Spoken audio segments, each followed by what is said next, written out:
Number 8. Philips Respironics DreamStation CPAP foam recall. The DreamStation was a CPAP machine built to hold a sleeping patient's airway open night after night. On June 14, 2021, Philips Respironics recalled an estimated 15 million sleep and respiratory care devices worldwide across CPAP, BiPAP, and mechanical ventilator lines including DreamStation, System 1, and Trilogy. The failure was inside the air path. Polyester-based polyurethane sound abatement foam could break down into black particles or release volatile organic compounds, and those contaminants could be inhaled directly into the airway with every breath. The affected machines were used by people with obstructive sleep apnea and other breathing disorders at home and in clinical care. The FDA classified the action as a Class I recall, its most serious category, and later said it had received more than 116,000 medical device reports linked to the foam issue, including 561 reported deaths from April 2021 through December 31,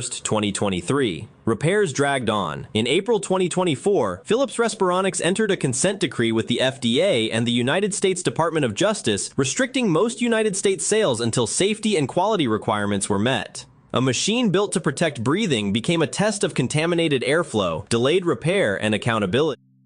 Number 7. Medtronic MiniMed 600 Series Insulin Pump Retainer Ring. Medtronic's MiniMed 600 Series pumps, including the 630G and 670G systems, were built to deliver insulin through an infusion set for people with diabetes. The failure point was the clear or black retainer ring, the part that locks the insulin reservoir into the pump. Medtronic issued the recall on November 21, 2019, after reports that the ring could loosen, crack, or disappear entirely. If you used one, that meant the reservoir might not stay seated. The pump could then deliver too much insulin, risking hypoglycemia, or too little insulin, risking hyperglycemia. The FDA classified the action as a Class I recall on February 7, 2020. It covered pumps distributed in the United States from September 2016 through October 2019, with 322,005 devices recalled. By the FDA notice, Medtronic had reports of 2,175 injuries and 1 death. A locking ring failed, and the dose could fail with it. Number 6. Olympus TJF-Q180V duodenoscope outbreaks. Olympus's TJF-Q18V was a reusable duodenoscope used during ERCP, where doctors diagnose and treat problems in the bile and pancreatic ducts. The scale mattered. The FDA estimated that more than 500,000 ERCP procedures using duodenoscopes happened each year in the United States, so a single contaminated scope could cycle through patient after patient before anyone saw the pattern. The risk sat at the tip. Its elevator mechanism guided tools through the scope, but the sealed design could trap contamination even after high-level disinfection. From 2012 to 2015, hospitals in the United States and Europe reported outbreaks tied to duodenoscopes, including carbapenem-resistant Enterobacteriaceae, or CRE, a bacteria family that can lead to a fatal outcome for roughly 40 to 50% of patients when it reaches the bloodstream. At Ronald Reagan UCLA Medical Center, 179 patients were notified in February 2015. UCLA reported 7 infections and 2 patients who lost their lives. The FDA warned on February 19, 2015, that the design could block effective cleaning even when instructions were followed. Olympus recalled and modified the device in January 2016, then paid $85 million in criminal penalties and forfeiture in December 2018. The device did not fail inside one patient. It carried the failure to the next.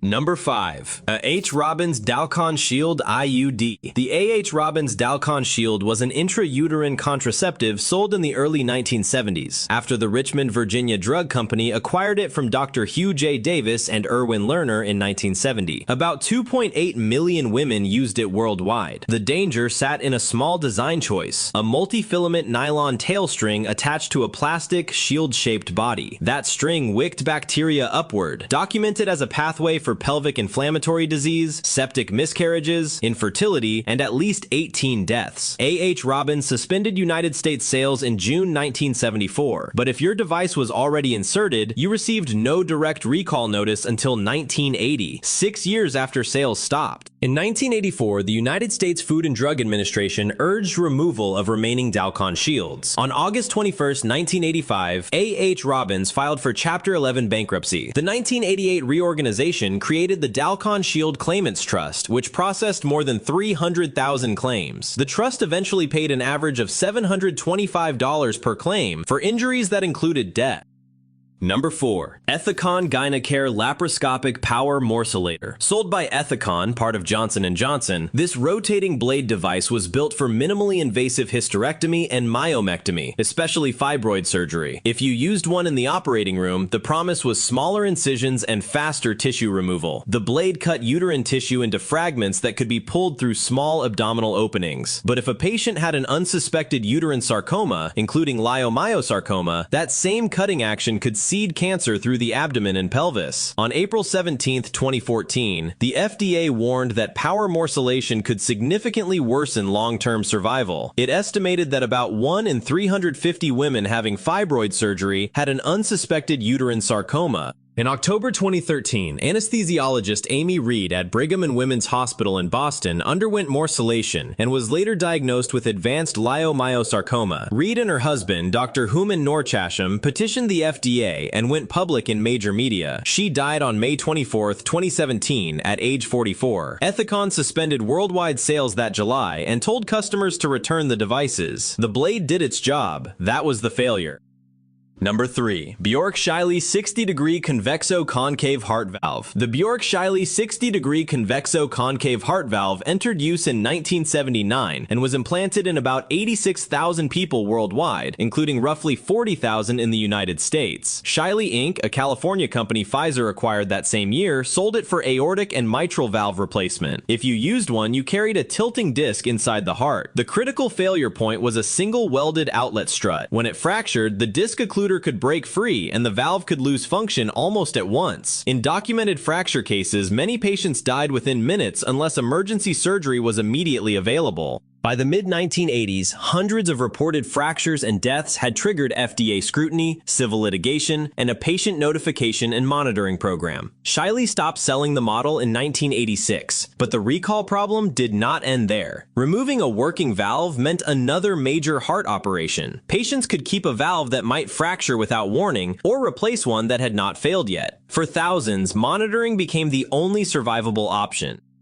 Number 2. Therac 25 Radiation Therapy Machine. The Therac 25 was a dual-mode linear accelerator used in cancer clinics in the United States and Canada in the mid-1980s. Atomic Energy of Canada Limited built it to deliver electron beam therapy, or high-energy X-ray therapy, but unlike its predecessors, the Therac 6 and Therac 20, it pushed more safety control into software and relied less on hardware interlocks. That mattered. Between 1985 and 1987, 6 known overdoses occurred at sites including Marietta, Georgia, Tyler, Texas, Yakima, Washington, and Hamilton, Ontario. In some treatments, patients received doses up to 100 times what doctors prescribed. At least 3 patients did not survive. Investigators traced the failures to software race conditions and missing physical safeguards. In one critical mode, the machine could activate its high-energy X-ray beam without the tungsten target in position, turning a planned treatment into a massive overdose. Nancy G. Levison and Clark S. Turner published their IEEE computer analysis in 1993. The case became required reading in software safety, medical device design, and regulatory oversight. Trusting code over physical protection can lead to a fatal outcome.